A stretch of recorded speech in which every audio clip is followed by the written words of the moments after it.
So ayan, good evening guys. Welcome back sa aking YouTube channel na Batang Talyar po ng Riyadh. So ayan, may bagong blessing na naman po tayo. Taho na Chevrolet na V8 5.3 liters engine po. So ito guys, loose compression po yung kanyang piston number 5. Ayaw po siyang magumana. Na-check na namin. Dahil may trouble code yung cylinder number 5 misfiring, so kinompression namin, nagpalit muna kami ng spark plug. Ganun pa rin yung ano niya. Ito yung spark plug niya, bago, nakikita niyo, ayaw pa rin gumana. Nung i-compression test namin, yung mababa nga, wala pa sa minimum yung compression na ano niya. So ito, pinaindingan na namin ng cylinder head or piston ring. Maganda yan. Yan, ipo-pull out muna natin yung kanyang makina. Tapos tatanggalin natin yung kanyang cylinder head. Tapos check natin yung piston saka yung piston ring kung malaki na po yung gap. So yan guys, yan tatanggalin natin. Samahan nyo ako. So yan, update ko kayo pagka baklas na po natin yung kanyang makina. At pagka nakita natin po yung kanyang problema. Yan, taho. So yan, tara samahan nyo guys.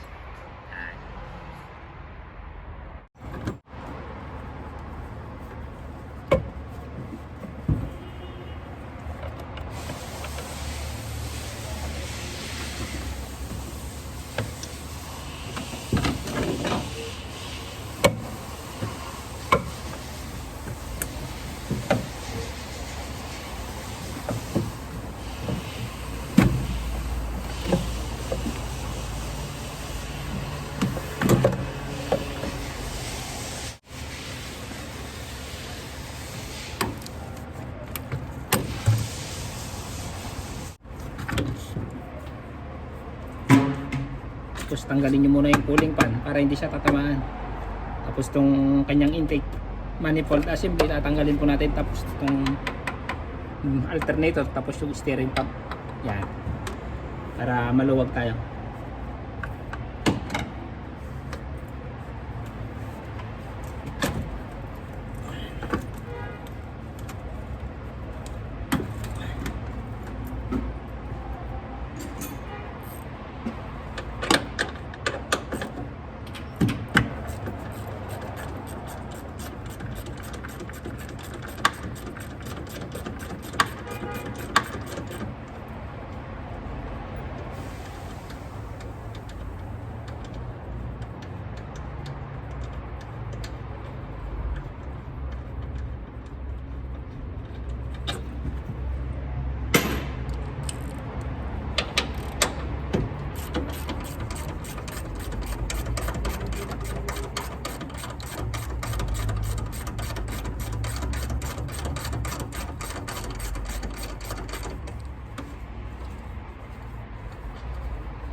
Itong mga makina na to na lumang modelo, halos kaparehas po ng mga Superban, Hammer, yan, Taho na 2008 hanggang 12, parehas lang po to.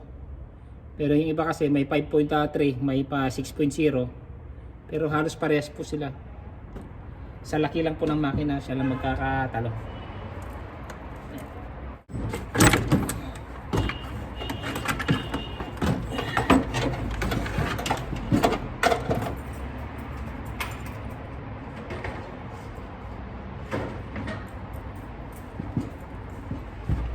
Ayan guys, ngayon tatanggalin naman natin itong alternator saka yung steering pump, tapos yung kanyang water pump. Ayan.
Madali lang naman ibaba to.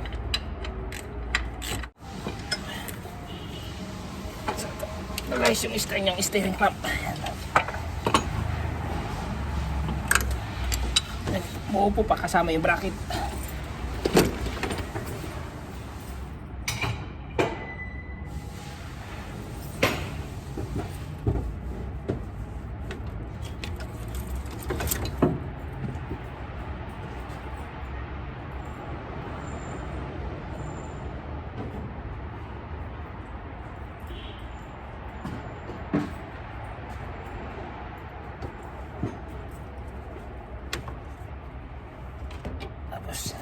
Tanggalin niyo po din tong kanyang water pump. So ito guys, ito po yung kanyang water pump. Tatanggalin niyo din po yan. Yan, para maluwag.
So ayan guys, next natin tanggalin yung kanyang intake manifold. Yan, tanggalin natin.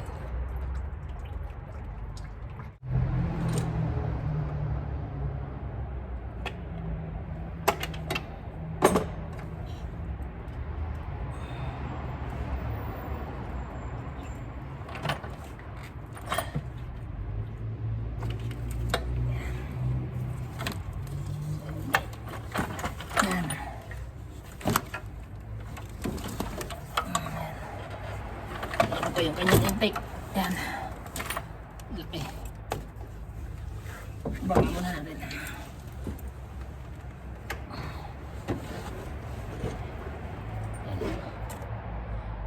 Yung kanyang intake manifold na assembly. Pag natanggal na yan, maluwag na yan. Baba lang natin.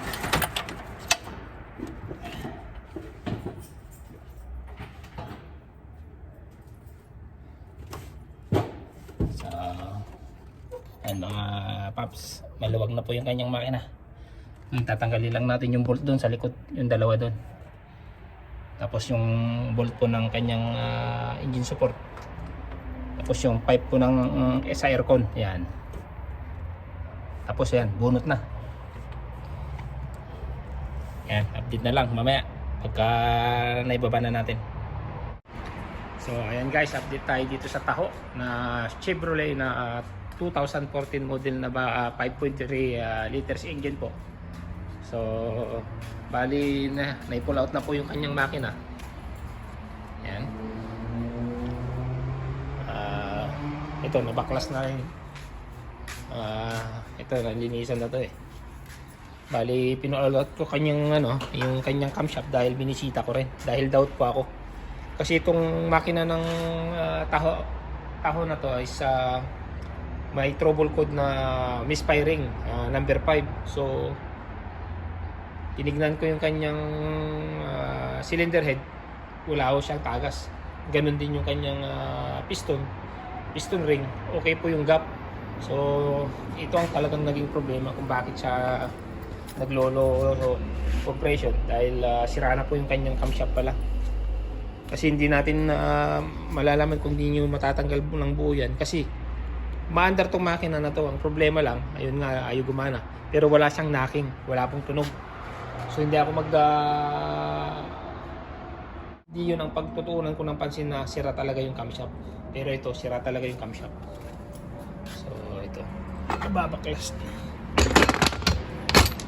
Makita nyo yung yan, ito po yung loob ng camshaft. Yan, sira. Makikita nyo yan, lalim na oh. Yan, yan po yung naging sira nya. Tapos yun nga, nagpalit na rin tayo ng mga piston na bago. Yan, federal mogul ulit yung ginamit na rin yan. Yan. Tapos master po yung kanyang gagamitin nating gasket. Yan, na complete. So ayan guys, update ko kayo pagka assemble natin to. So ayan guys, update tayo dito sa makina ng Chevrolet na Tahoe na 2014 model na 5.3 liters engine po. So ayan, bali na overhaul na po to. Nauwi na rin po siya sa overhaul dahil halos nagpalit na po lahat ng kanyang pyesa din. Palit na tayo ng kanyang piston. Yan, mga bago po yan. Yung mga bearing, bago na rin.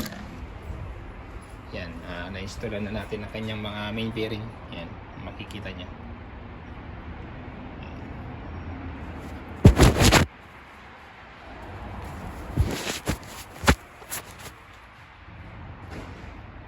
Install na natin.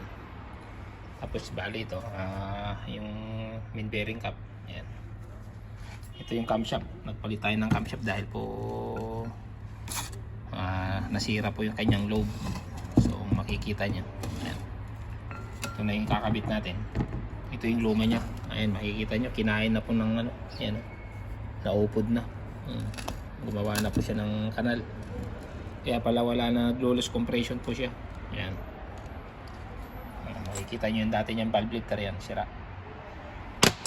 So ito po yung kakabit natin na camshaft. Install na natin.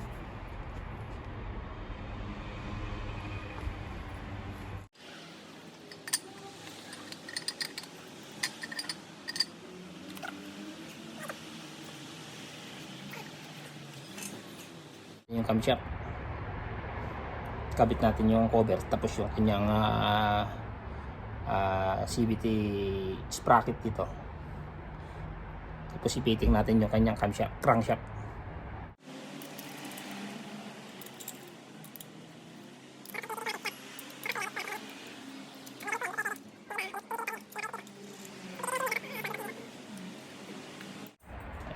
Torque muna natin ng 40 foot-pounds. Ayan guys.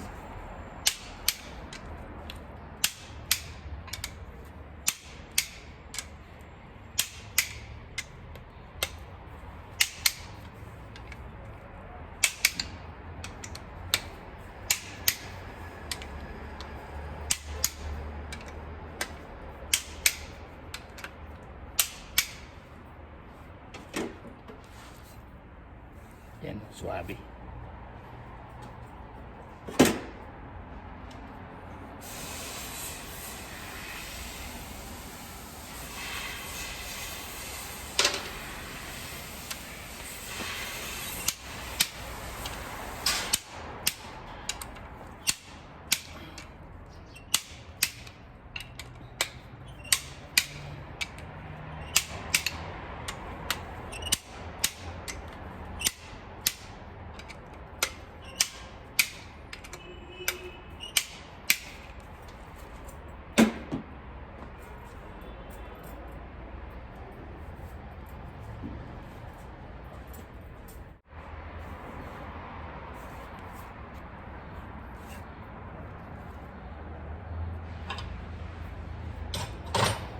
Ayan guys, ikabit na natin yung kanyang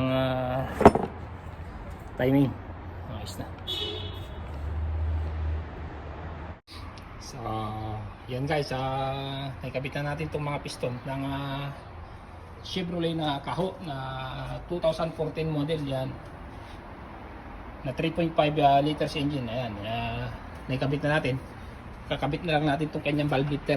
Ayan. Bali gagamit po tayo ng Elgin. Ayan. Magandang klase naman to. Kagandahan nito, kasama na po yung mga holder niya sa valve lifter. Natitibay naman sa engine. So, ayan o. Ayan yung valve lifter niya guys. Mga bago po yan. Tapos kasama na po yung kanyang plastic. Ayan. US made po to. Guaranteed po na to. Malimit kong ginagamit to. Elgin. Master yan. Ito po yung luma. Makikita yung luma. So, kakabit na natin dito. Yan. Kikita nyo dyan. Tapos kakabit na po natin yung kanyang cylinder head.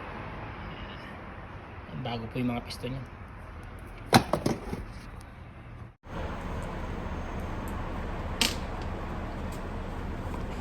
So ayan guys, nakabit na natin yung kanyang timing. So ayan. Ngayon kakabit na natin yung kanyang timing cover.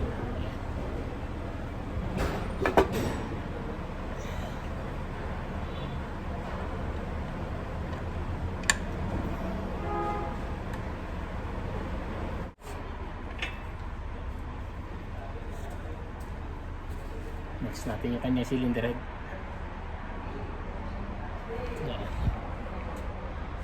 Kapit na natin.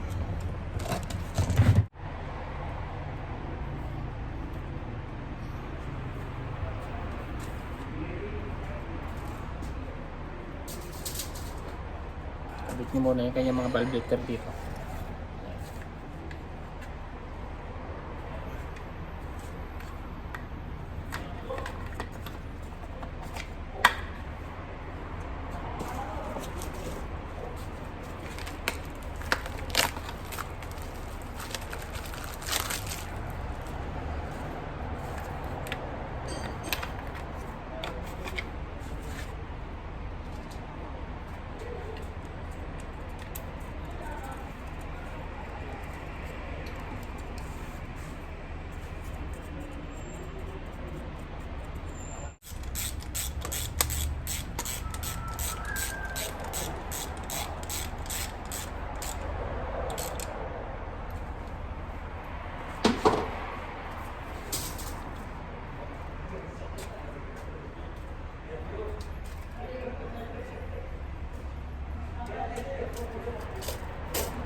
Yan guys, kabit na natin yung kanyang mga rocker arms saka yung mga push rod. Ayan. Ito yung mga kanyang mga push rod yan.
guys, ilagay na natin itong kanyang oil strainer.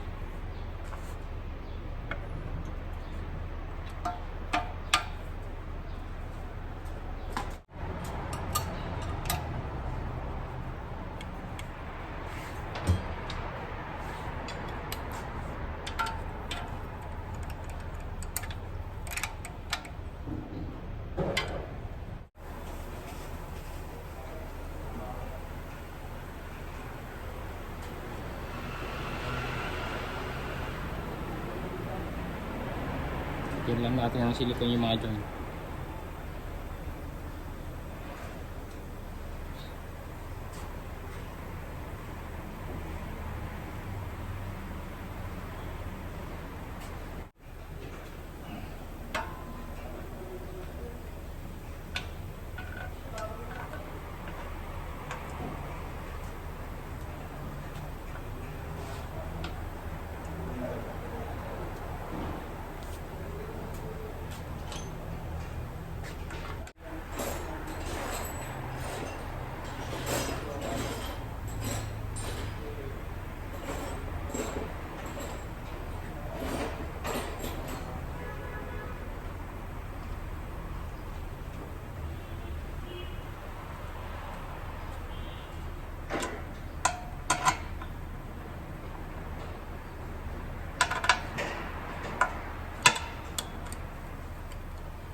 Yeah.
Sa mga parts, nabuo na natin itong makina ng taho na 2014 na 5.3 liters engine yan.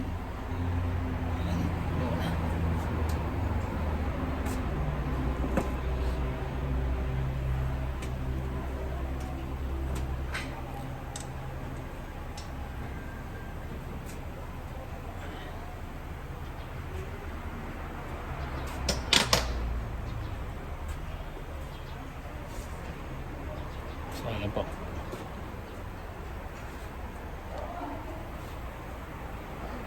Sinasalpak na lang natin dun. Ayan.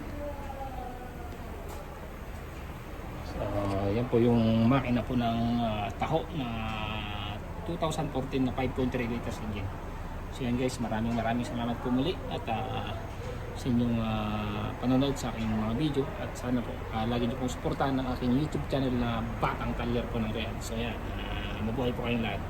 Thank you and God bless po.